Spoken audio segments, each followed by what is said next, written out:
بسم اللہ الرحمن الرحیم۔ عزیز طلباء، السلام علیکم ورحمۃ اللہ وبرکاتہ۔ عزیز طلباء، آپ جانتے ہیں کہ اس سے پہلے ہم 9ویں جماعت کی ٹیکسٹ بک یعنی اردو کی کتاب کا سبق نمبر 7 آرام و سکون پڑھ رہے تھے، جس کی ہم نے آخری جو ہماری ویڈیو ہے وہ مشق کے آخری 4 سوالوں کی ہے، اور مجھے یہ امید ہے کہ انشاءاللہ وہ آپ نے خوب اچھی طرح سے سمجھ اور ضبط کر لیا ہوگا۔ اور آج کا ہمارا لیکچر نمبر 8 ہے 9ویں جماعت کے اردو کی قواعد و انشاء میں سے کہانی نویسی اور کہانی نمبر 7 اور 8 ہم نے انشاءاللہ پڑھنی ہے۔ اب بچوں، میں آپ کو یہ بات بتا دوں کہ آپ نے چونکہ جب یہ کہانیاں شروع کی تھیں تو اس کے شروع میں کہانیوں کے لیے جو ہدایات تھیں وہ آپ نے ذہن نشین کر لی ہوں گی۔ اگر کسی طرح سے وہ کچی پکی ہوں یا کسی ضرورت ہو ان کی تو ان کو ایک دفعہ سے ضرور دہرا لیجئے، تاکہ جب آپ کہانی لکھنے بیٹھیں گے تو آپ کی کہانی میں وہ کمیاں نہ رہ جائیں جن کے دور کرنے کے لیے انہوں نے کہا ہوا ہے۔ اب کہانیاں 2 طرح کی ہوتی ہیں، ایک خاکے کی مدد سے بنانی ہوتی ہے کہانی، اور ایک لکھی ہوئی کہانی کو دیکھنا اور پھر اس کو اپنے الفاظ میں لکھنا ہوتا ہے۔ تو یہ کہانی دوسری قسم کی کہانیوں میں سے ہے۔ اب 7 نمبر کہانی ہے نا اتفاقی کا انجام۔ یہ الف اور بے ایک پہلے تھی اتفاق کی برکت اور نا اتفاقی کا انجام۔ یہ چونکہ ایک ہی کہانی ہے، اس کے 2 پہلو ہیں۔ وہ بیلوں والی کہانی اور شیر والی کہانی کہ بیلوں نے جب ایک ساتھ مل کر اس کا مقابلہ کیا تھا تو شیر کو بھگا دیا اور اس کو مار مار کر ادموا کر دیا تھا، اور اب انہوں نے یہاں سے شروع کیا کہ اب دونوں بیلوں کی تھکن دور ہو چکی تھی، اپنی طاقت پر مغرور تھے، تکبر کر رہے تھے۔ ایک دن شیر سے لڑائی کی باتیں کر رہے تھے کہ ایک بیل نے کہا میری طاقت نے شیر کو بھگایا، میرے سینگوں نے اسے زخم پر زخم لگائے، تم تو بس اپنا بچاؤ کرتے رہے۔ دوسرے نے جواب دیا واہ، اگر میں چستی سے اسے سینگوں پر نہ لیتا تو شیر تمہارا تیا پانچا ہی کر ڈالتا۔ بھائی بچوں، تیا پانچا کر ڈالتا یعنی آپ کو بکھیر دیتا، آپ کے ٹکڑے کر کے ادھر ادھر پھینک دیتا۔ یہ میرے ہی سینگوں کی برکت تھی کہ شیر جدھر پینترا بدل کر حملہ کرتا تھا میرے سینگ ادھر ہی سے اس کے حملے کو رد کر دیتے تھے، تم تو فقط اپنی جان بچاتے تھے۔ پینترا بدلتا تھا، طریقہ بدلتا تھا، اور میرے سینگ اسے ادھر ہی سے رد کر دیتے تھے، روک دیتے تھے۔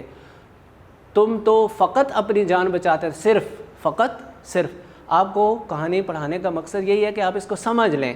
جب آپ سمجھ کے اس کو 2-3 دفعہ پڑھیں گے تو اس کو آپ دوبارہ لکھ لیں گے۔ تو میں سے تلخی اتنی بڑھی کہ دونوں میں اتفاق نہ رہا اور دونوں نے اپنا اپنا الگ راستہ اختیار کر لیا۔ ایک جنگل کے مغرب چلا گیا اور دوسرا مشرق کی طرف بڑھ گیا۔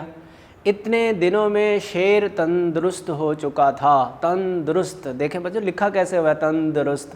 تن الگ لکھا ہوا ہے، درست الگ لکھا ہوا ہے، ورنہ تندرست یوں لکھتے، یہ تن درست لکھا ہوا ہے اس لیے کہ اصل تلفظ یہی ہے تندرست، یعنی درست جسم کے ساتھ، صحیح و سالم جسم کے ساتھ تندرست ہو چکا، اور دور سے ہی بیلوں کو دیکھا کرتا، مگر جب ان میں اتفاق نہ رہا تو شیر کو اپنے وارے نیارے نظر آئے، مزے نظر آئے، اور ایک بیل کی طاق میں گھات لگا کر بیٹھ گیا۔ ایک بیل کی طاق میں، ایک بیل کو نشانہ بنانے کے لیے گھات لگا کر بیٹھ گیا، موقع کی تلاش میں بیٹھ گیا گھات لگا کر، اور دور سے ہی جو ہی بیل چرتا ہوا قریب آیا تو شیر نے جست لگائی، حملہ کیا، چھلانگ مار کے حملہ کیا، اور ایک ہی پنجہ سے گردن توڑ کر رکھ دی۔ بیل گرا اور پھر نہ اٹھا۔ شیر نے جی بھر کر تازہ گوشت کھایا اور اپنی کچھار میں جا کر سو رہا۔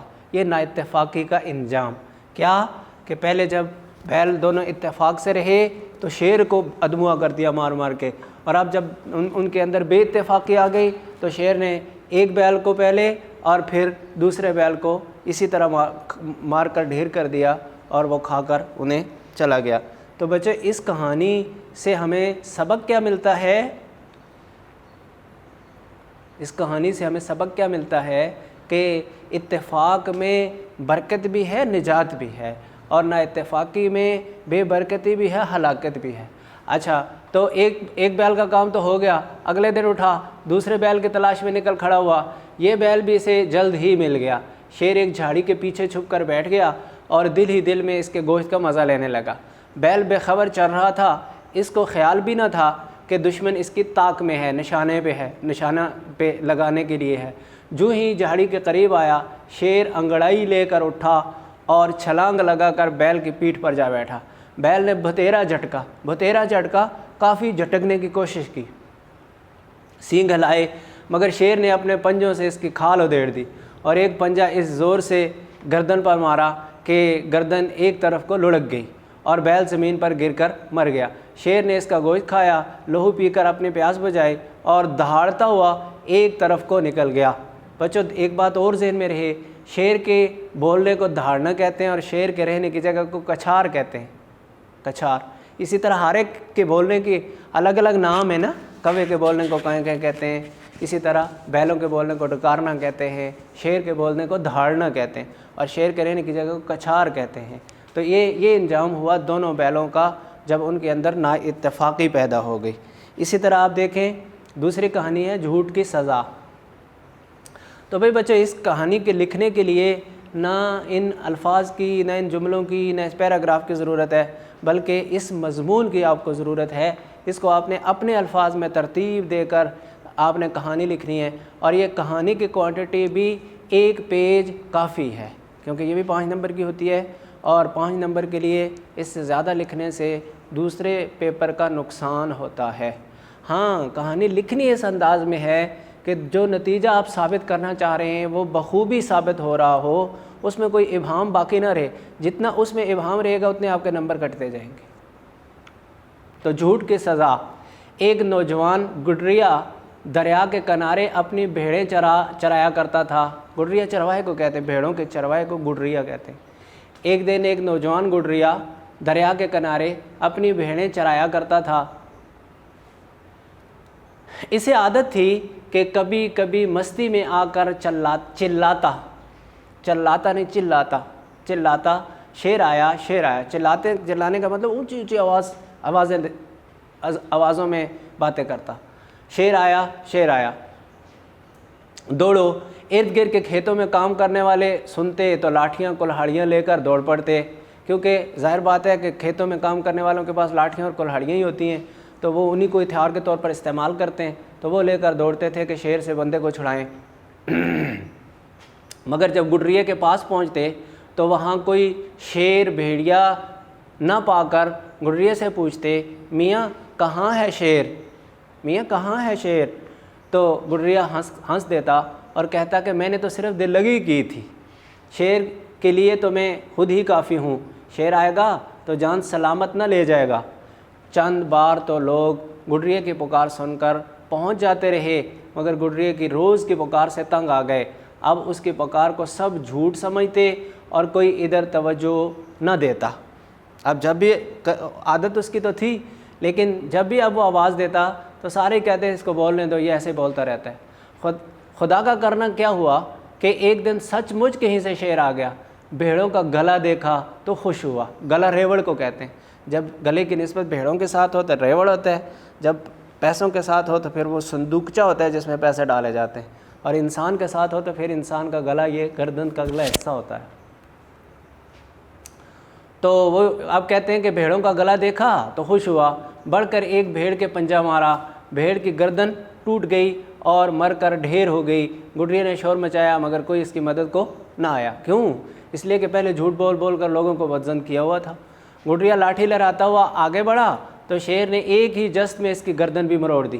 بھیڑیں بھاگ رہی تھیں اور شیر ان کا شکار کر رہا تھا۔ آخر سارے کا سارا گلا شیر کا شکار بن گیا۔ سورج غروب ہو گیا، ہر طرف اندھیرا چھا گیا، نہ گڈریا آیا نہ بھیڑوں کا گلا۔ گڈریے کے رشتہ داروں نے رات بہت بے چینی سے گزاری، صبح ہوتے ہی ڈھونڈنے کو نکل کھڑے ہوئے، چراگاہ میں پہنچے تو مردہ بھیڑوں اور مرے ہوئے گڈریے کے سوا وہاں کچھ نہ تھا۔ گڈریے کو جھوٹ کی سزا مل چکی تھی اور بھیڑیں مفت میں جان گنوا چکی تھیں۔ تو بچوں آسان دونوں کہانیاں۔ اب آپ نے کیا یاد رکھنا ہے کہ پہلی کہانی بیلوں والی ہے، اتفاق کی برکت اور نا اتفاقی کی سزا والی، بیلوں اور شیر والی، اور دوسری کہانی گڈریے والی ہے کہ اس نے شیر آ گیا کا جھوٹ بولنے کی عادت بنا لی، اور جب آیا تو اس کے بعد کسی نے نہیں مانی، اس کی بھیڑیں بھی اور وہ بھی اس کا شکار ہو گئے اور وہ اپنے انجام کو پہنچ گئے۔ تو اب مجھے امید ہے کہ انشاءاللہ آپ جس طرح میں نے آپ کو کہا کہ ہدایات کو پڑھنے کے بعد پھر اپنے الفاظ میں ان کہانیوں کو لکھنے کی پریکٹس کریں گے کہ آپ 10 منٹ میں ایک پیج کی کہانی ایسے انداز میں لکھ ڈالیں کہ اس سے نتیجہ خوب ثابت ہو رہا ہو۔ والسلام علیکم ورحمۃ اللہ وبرکاتہ۔